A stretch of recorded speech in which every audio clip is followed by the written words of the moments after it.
Future Redeemed came out and gave us so many answers for questions we desperately needed, and yet somehow Takahashi managed to leave us with even more new questions. After we already saw so many returning characters in the trailers and then they teased us with Alvis coming back, a lot of people, me included, were wondering if we would get to see Pyra and Mythra return as well. Well, not only did we not get to see them, they returned to their core crystal state with no explanation given. And then they also heavily teased Logos/Malos being inside End's Sword of the End as well. What is going on, Takahashi? Why are you torturing us with unanswered questions? Well, in this video I will try to make a case for why Logos returned and also what happened to Pyra and Mythra.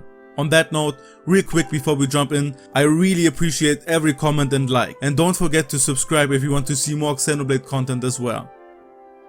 I will start with the core processor we actually know the most about, and that is Ontos. Funnily enough, we knew the least about Alvis before Future Redeemed, but now the tables have turned. In Xenoblade 2 we learned that Ontos triggered a space-time transition event and ended up in the Xenoblade 1 pocket dimension. There, Klaus awakened Alvis, giving him form. This is now confirmed with Future Redeemed. A says Alvis was shaped by Klaus, shouldering his regrets, and that's the reason why Alvis even helped us in the main game. Klaus would become power hungry and get a god complex, making him the Zanza we know from Xenoblade 1, but Alvis was influenced before he became like this.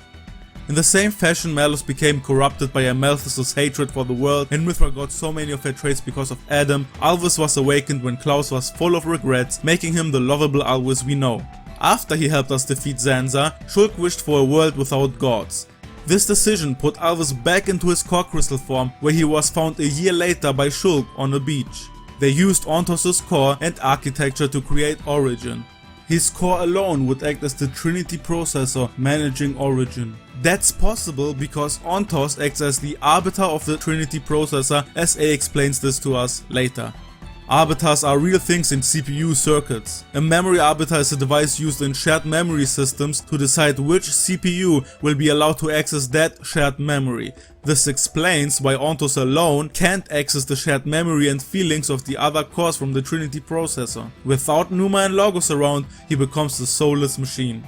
If you are still confused about the timeline of events that lead to Future Redeemed and Xenoblade 3's base game, I made a whole video dedicated to this topic that I will definitely shamelessly plug right here. Anyways, Rex, Shulk and Zed defeat Alpha and put him back into his core crystal, only for Niall to reawaken him again. Then Gondor manages to split Ontos into two people, one half is still Alpha while the other half becomes A, carrying the memories and conscience of Alvis. If you are wondering how Gondor managed to do that, well, that's because we found out later that he was carrying Pneuma's core crystal, which we know managed to split in two people at the end of Xenoblade 2 as well. But we will look into Pneuma soon. A and the rest of our gang fight against Alpha one final time and finally defeat him, meaning only A remains as the full Ontos processor. The last confirmed state of Ontos is when A as well as Shulk and Rex take the role that Alpha left open as admin's avatars so that Origin wouldn't cease to function. Now let's talk about where Pyra and Mythra went. Quick recap on their backstory. Amalthus climbed up the world tree to see the architect, but instead of getting to see him, he took the two remaining Trinity core crystals back to Alrest. As a countermeasure to Malos' destruction, Pneuma's core was given to Adam Origo so that he can fight against Malos. And he awakened Mythra. Thanks to the Torna DLC, we actually get to see how Mythra evolves from an unbiased processor that got traits from a driver to a real person with her own feelings and emotions. Sadly, they were not pleasant emotions. In her depressed state, she creates an alternate personality in Pyra, and Mythra hides herself from the world because she feared her own power. 500 years later, Pyra would born to a new driver named Rex, who would help her get past her fear and depression. Rex unlocks the full power of the Aegis, and Pyra and Mythra transform into their ascended form with their full power unlocked, named Coffee and Milk, or just Pneuma. Sadly, to save Rex and the party's life, she had to sacrifice herself. But as Xenoblade 2 taught us already many times, as long as the core crystal is intact, blades will always return. The rules of the Trinity coprocessor cores are different though. When Pneuma's core starts glowing again, both Pyra and Mythra appear to be back in separate bodies. We know they lived happily ever after and even had kids with Rex until one day the two worlds of Xenoblade 1 and 2 collided and Aionios was created. In this collision, many people were erased from existence and only returned because of origin.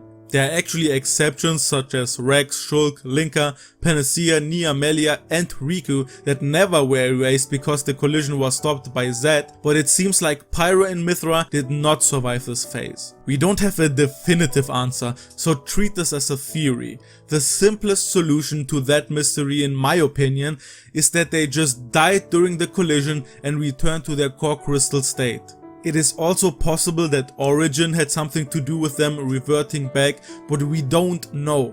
The Pneuma core crystal was later found by Gondor, M and N's son. We know that the Ouroboros powers are not Pneuma's doing alone, because Nia played a big role in creating the Ouroboros stone, but we later find out that Gondor researched that power as well. I think Pneuma's power plays a big role as to why the Ouroboros power exists in the first place. Gondor was in possession of Pneuma's core crystal that he implemented into his knuckles that he would later give to Matthew. These knuckles have the ability to unlock the inner Ouroboros powers without the stone, as I already stated before. I think it's because of Pneuma's core that Alpha was split into two people as well. Whether they are the origin of the Ouroboros power or not, the sheer energy of their core combined with presumably Logos' core helped create the first Ouroboros fusion. After the Future Redeem finale, Riku got a hold on Pneuma's core crystal. He worked on the Ouroboros stone to make it possible to create 6 fusion candidates, and after that he infiltrated a Kavesi colony to look for a suitable person he can entrust Lucky 7 and Pneuma's core with. That would be our Noah from the main game. When Noah draws his Lucky 7, he not only carries the sword that has the soul of important people as Riku describes it, on his other hand he gets the gauntlet that has the Pneuma core crystal in it. It was right in front of our nose throughout the main game, but we never knew that Noah carried the souls of the Xenoblade 1 party on the one hand and an important Xenoblade 2 character on the other. Well played, Takahashi. The last time we see Pneuma's core is actually when Noah throws away the weapon with the gauntlet sheath into the ocean. Good job, bro. Let's talk about Logos/Malos now. Why are people saying he returned in Xenoblade 3 when we never saw his core? That's because of this very easily missable interaction. Rex talks to A, who is the Ontos processor, while mentioning them, and the camera suspiciously moves not only to Matthew's gauntlet, which is confirmed to have Pneuma's core crystal at this point, no, it also shows us N's Sword of the End, which glows in a purple light just like Logos' core. I don't think this is any coincidence. While we never see Logos' core, I 100% believe it to be inside of N's sword. I think it is evident enough that the sword grants him the power to fight against Alpha multiple times, and then in the final clash the sword also helped to create the first Ouroboros fusion together with Pneuma's core. But there's one problem. Malos dies at the end of Xenoblade 2 and his core evaporated. So how? To understand how Logos could have returned and why the usual rules don't apply to them, we have to understand what the Trinity processor is in the first place. It's a biocomputer that was made to manage the conduit/Zoha on the Radamanthus research station. The conduit basically leaks limitless energy to the Trinity processor, and that allows them to have powers that seem to break the laws of physics. When Klaus created a new life cycle for Alvis and the Blades, he tasks the Trinity processor to save every information about the outside world and its residents so that the processors could transfer new evolutional data back to the core crystals. Basically, Pneuma and Logos, and in extension Ontos, have knowledge of every existing Titan and Blade, because they are the ones who manage the system. This will help us explain how Logos can come back. Them being the original Blades and also the main computer behind the system makes them very different from other Blades.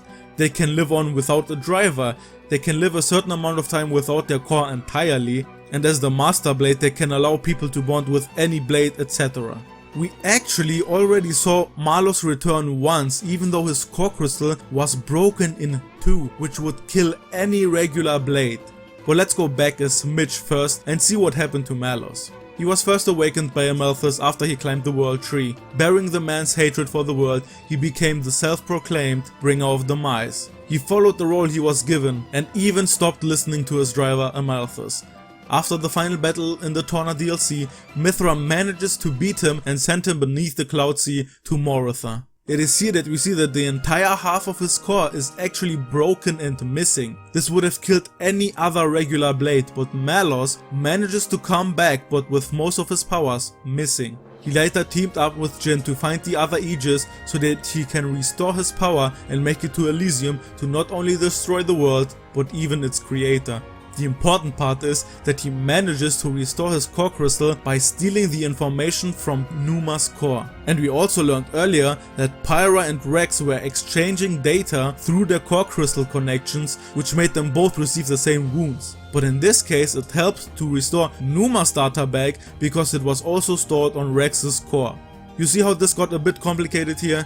But basically these are processors we are talking about. If Malos manages to get back his full power through simple data exchange, it really doesn't seem too far-fetched that he can fully restore from nothing. But I think there's something else that plays a big role in Logos' return, and that is Origin. You see, Origin was created to restore the world's data after everything would have been erased by the collision. As I already discussed, the architecture of Origin was based upon Ontos' blueprints, and Ontos is the arbiter of both Pneuma and Logos. In simple terms, Ontos has every data containing the previous worlds and all blades, including the other Trinity processors, stored. I said earlier that Pyra and Mythra just died and reverted back to their core crystal state, but what if they were erased and just recreated by Origin and Ontos? And the same thing could have happened to Logos. There's actually more proof to this. Dana Desert is a Torna area that was destroyed during the Aegis War and wasn't even around anymore during Xenoblade 2's main game. But in Xenoblade 3 it is restored and exists in the Forest region. The Mechonis sword has also been restored. The last time we saw it in Xenoblade 1, it was cut short and Galahad Fortress was already destroyed, and yet in Xenoblade 3 it is longer again and Galahad Fortress also is unharmed. In conclusion, Origin managed to recreate parts of the world during the collision that weren't around anymore at the end of both games. That is possible because of Ontos' database.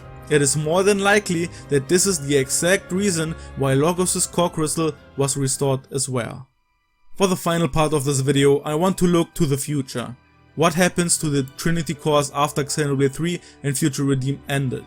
The last time we saw Ontos was A taking the role of the avatar for Origin. Logos was just left in Origin after we defeated N, and Noah threw Pneuma into the ocean. While we don't see exactly what happens after the ending of Xenoblade 3, we know that Noah and team restarted Origin. Then, the two worlds of Ares and Bionist started splitting apart again. The two pocket dimensions now appear in the universe they were originally in, and then the collision happens and Origin resets everything to be like the collision never happened in the first place. But this time, both worlds are combined in one. At the end we see Noah as a child in front of the clock tower like nothing ever happened, but he hears the Agnian off-seeing tune, which also confirms the fusion of both worlds. Now, as we can see, Origin put everything back to the place where it originally was, the people, the places and even the memories. This could mean that Pyra and Mythra just spawned back to the place where they stood before the collision happened and everything is back to normal. But because the Trinity processor are these complicated processors that defy the usual rules, I can see them being an exception. If they are reset like everything else, it would mean that Logos' core crystal would also be lost again, which I don't think is what will happen. And even if everything else is reset including memories, we know for a fact that Pneuma and Logos could get back their full memories. There was this lingering question if Pyra and Mythra remembered Rex and everyone else at the ending of Xenoblade 2, because usually blades lose all their memories after being reawakened, but I believe A proves that memories of them don't reset after returning to the core crystal. Yes, Alpha didn't behave like it, but that's because without Pneuma and Logos around, he acted like an unbiased information processing unit. Gondor split Ontos in two and his whole conscience went to A. Now the other scenario is that they are not affected by Origin's reset. This would mean Logos core just exists somewhere, A is still in Origin acting as the avatar, and Pneuma is literally lost in some ocean. Thanks again, Noah. Time for Rex to salvage her back, I guess. I love the smell of salvage! Thank you so much for watching, and if you enjoyed this video and want me to do more Xenoblade stuff, don't forget to subscribe. Do it for Nia.